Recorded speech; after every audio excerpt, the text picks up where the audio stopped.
Shalom et bienvenue dans Écho du Saint-Esprit, le podcast qui vous accompagne pour nourrir votre foi, raviver votre espérance et vous encourager dans votre marche avec Dieu. Je vous invite à faire une pause, à ouvrir votre cœur, pour recevoir une parole qui éclaire, une prière qui vous fortifie et une présence, celle de l'Esprit Saint, qui transforme vos cœurs alors même que vous écoutez ces enseignements. Que ce moment vous apporte révélation, apaisement. C'est parti. Matthieu chapitre 1, verset 1er au 17e. Voici la liste des ancêtres de Jésus-Christ. David est l'ancêtre de Jésus-Christ et Abraham est l'ancêtre de David. Abraham est le père d'Isaac. Isaac est le père de Jacob. Jacob est le père de Judas et ses frères. Judas est le père de Pérez et de Zéra. Pérez est le père de Esron. Esron est le père de Ram. Ram est le père d'Aminadab. Aminadab est le père de Nachon. Nachon est le père de Salma. Salma est le père de Boaz. La mère de Boaz est Rahab. Boaz est le père d'Obed. La mère d'Obed est Ruth. Obed est le père de Jessé. Jessé est le père du roi David. David est le père de Salomon. La mère de Salomon était la femme d'Uri. Salomon est le père de Roboam. Roboam est le père d'Abia. Abia est le père d'Asa. Asa est le père de Josaphat. Josaphat est le père de Joram. Joram est le père d'Ozias. Ozias est le père de Yotam. Yotam est le père d'Akaz. Akaz est le père d'Ézéchias. Ézéchias est le père de Manassé.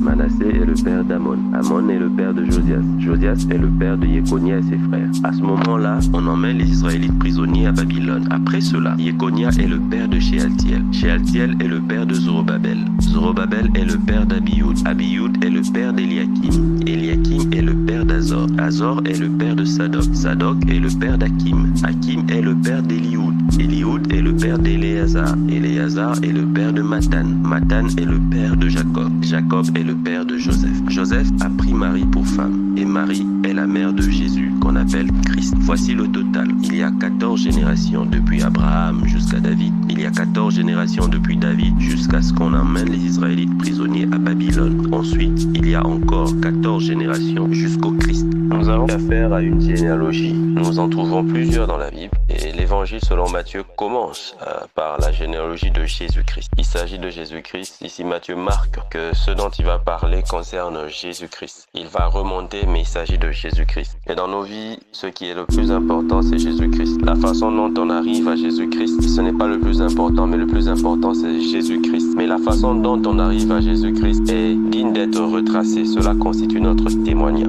Et la question que j'ai pour nous aujourd'hui, comment en es-tu arrivé à Jésus-Christ? Comment en es-tu arrivé à voir Christ en toi? Comment en es-tu arrivé à être en Christ Jésus? Où étais-tu? D'où es-tu venu? Parce que nul ne peut dire qu'il est en Christ, je veux dire naturellement. Nous venons à Christ parce que nous avons rencontré Christ. Nous venons à Christ, Christ nous prend de quelque part pour nous amener à lui. Nous venons à Christ parce que nul n'est par défaut en Christ. Par défaut, nous sommes dans le monde. Par défaut, nous sommes dans le péché. Mais Christ vient pour nous sortir de là. Et la question pour nous, mon frère, ma soeur, es-tu en Christ? Si tu es en Christ, te souviens-tu d'où tu viens? Te souviens-tu de qui tu étais auparavant? Te souviens-tu du parcours, du chemin que tu as eu pour être en Christ? Se rappeler de ce chemin-là, se souvenir de ce chemin est une richesse. Cela nourrit notre foi, cela nous préserve de nous retrouver dans la fatigue, dans la lassitude. Ce souvenir est important pour que nous gardions la joie, pour que les circonstances qui nous ont amenés à Christ restent d'actualité. C'est pour que nous soyons conscients que nous avons besoin de Christ, conscients qu'il est notre sauveur, conscients qu'il est notre rédempteur. Si Matthieu veut dire aux Juifs, le Jésus que vous avez vu parmi vous a une histoire. Avant qu'il ne soit, voilà humainement ce qui s'est passé. Nous avons un concours de circonstances. Nous avons des gens qui ont eu à intervenir pour nous amener à Christ. Il est important de nous rappeler, de nous souvenir de ces gens-là et de les porter en prière. Si c'est des gens qui ne sont plus de ce monde, prions pour leur descendance parce qu'ils ont eu à concourir à notre salut.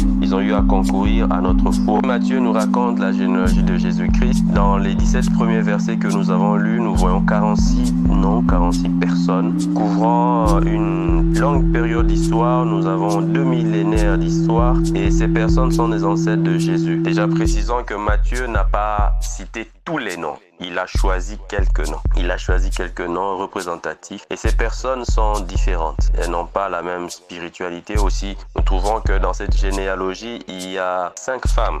Matthieu n'a pas cité tous les noms. Dans cette généalogie, nous trouvons 5 femmes, ce qui est exceptionnel. Généralement, on cite les hommes, mais il y a 5 femmes qui nous sont citées. Dans cette généalogie, nous trouvons aussi des personnes qui diffèrent par leur spiritualité, leur relation au Seigneur. On trouve Abraham, David, qui sont des héros de la foi. Mais on trouve aussi des personnes de mauvaise réputation. Rahab, Tamar, qui ont eu à connaître la prostitution. Pour l'une, c'était sa profession. Pour l'autre, ça a été circonstanciel. On trouve aussi des gens dont on ne sait pas grand-chose, des personnes dont nous pouvons dire qu'elles sont très très ordinaires. Il y a Esron, il y a Aram, Hachim, il y a des gens qui sont vraiment ordinaires. Et il y a des personnes aussi mauvaises comme Manassé, Abia. Ici, c'est pour nous dire que l'œuvre de Dieu n'est pas limitée par les erreurs humaines. Ici, Matthieu veut dire ici que Jésus n'a pas honte d'afficher toutes ces personnes-là. Matthieu parle de ses ascendants et nous savons qu'il n'a pas cité tous les noms. Il en a sélectionné certains. En sélectionnant, il aurait pu extraire les personnes qui n'avaient pas bon témoignage. Il aurait pu ne pas mentionner particulièrement certaines personnes. Il pouvait taire la présence de Rahab, passer sous silence celle de Tamar. Il pouvait exclure Manassé, mais il a mentionné de telles personnes. C'est pour dire que là où les hommes peuvent nous exclure, Jésus vient nous inclure. La généalogie de Jésus-Christ vient nous enseigner pour nous dire que les hommes peuvent nous exclure. Les hommes peuvent décider de nous exclure. Les hommes peuvent décider de nous faire disparaître. Mais Jésus-Christ est venu pour que ceux-là qui n'avaient pas voix au chapitre, ceux-là qui deviennent comme gênants, ceux-là dont la vie est gênante, Jésus vient leur dire, vous avez une place. Vous avez une place. Bon, Jésus fait apparaître ceux qu'on aurait voulu voir disparaître. Jésus se présente comme la résurrection et la vie dans Jean 11, 25. Ceux qu'on enterre, il les déterre et les impose. On avait enterré Lazare. Il était enterré, exclu de la société. On voit Jésus sortir Lazare de la tombe et il a ramené à la vie. Dans Jean 12, on voit Lazare à table. Il est celui qui prend ceux-là qui à un moment ne pouvaient plus se mettre à table parce qualité. Et ceux-là même dont la situation est d'aller jusqu'au pire, à aller au tombeau et même commencer à sentir. Il est la résurrection et la vie. Il est la résurrection et la vie. Il prend des gens dont la vie est puante. On les voit figurer dans cette généalogie parce qu'il est celui-là qui est la résurrection et la vie. Il n'a pas peur, parce qu'il est venu, il a vaincu la mort. Là où les hommes peuvent à l'unanimité approuver ta disparition, ton exclusion, Jésus est venu t'inclure. Telle est la bonne nouvelle. Matthieu nous ouvre les premières pages de son évangile en nous envoyant ce message-là. Parce qu'il est la résurrection et la vie, il n'y a pas de stade trop avancé de destruction qui ne puisse rattraper. La bonne nouvelle aujourd'hui, c'est que Jésus est celui qui reste le recours, le secours valable. Il est celui qui peut te sauver. Il est celui qui est venu pour te sauver. Même si les personnes qui t'aiment ne peuvent plus rien faire pour toi, même si les personnes qui t'aiment t'abandonnent, Jésus est là. Marthe a dit à Jésus, il sent déjà. C'est pour dire à Jésus, ça ne sert à rien d'aller vers lui. Ne va même pas vers la tombe, il sent déjà. Tu n'as pas besoin d'aller te rapprocher de lui, il sent déjà. Oh, il arrive parfois dans la vie que les gens disent aux autres, ne l'approche pas, il sent déjà. Mais Jésus n'est pas celui qui entend ce que Marthe dit et en tient compte. Et Jésus va vers ce Lazare qui sent déjà et il dit, Lazare sort. Jésus qui a dit Lazare sort, c'est le Jésus qui a fait apparaître ces personnes dans la généalogie. Il est celui-là qui fait entendre sa voix encore aujourd'hui dans ta vie pour que tu sortes de l'endroit où les hommes t'ont enterré, que tu viennes à sa présence. Apparaît à sa présence, apparaît en sa présence, apparaît devant Jésus comme Lazare. Lazare a entendu cette voix. Jésus a dit, Lazare sort, et Lazare est sorti. Lazare est sorti. Lazare est sorti aujourd'hui encore. Entends cette voix de Jésus qui te dit, sors, sors de là où les hommes t'ont placé, sors de là où les hommes t'ont condamné, parce que il y a une vie nouvelle qui est présente. Sors, sors pour te mettre au bénéfice du plan que Jésus a pour toi. Sors, sors comme Lazare. Sors, c'est ordre de sortir et pour ton bonheur, c'est ordre de sortir et pour une vie nouvelle, c'est ordre de sortir